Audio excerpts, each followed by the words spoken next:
Alam niyo ba, ang sarap ng biyahe. Lalong-lalo na kung wala kang pera. Yan. Sarap, no? Lalo na kung magandang lugar.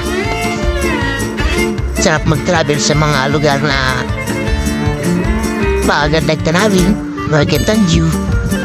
Hindi niya lang, wala kang pera. Kaya dapat talaga, tulog ka na lang. Nalaki pang muta mo at wala ka pang gastos. Nakatipid ka pa sa buhay. Kaya wag ka na mag-travel. Matulog ka hanggang gusto mo. Biyahe sama pala kami yan. Panis, biyahe-biyahe lang. Kahit walang pera. Yan. Ang ganda ng travel dito sana sa sama pala guys. Yan. Ang ganda ng mga view. Lalo sa may mga dagat. Tabing dagat.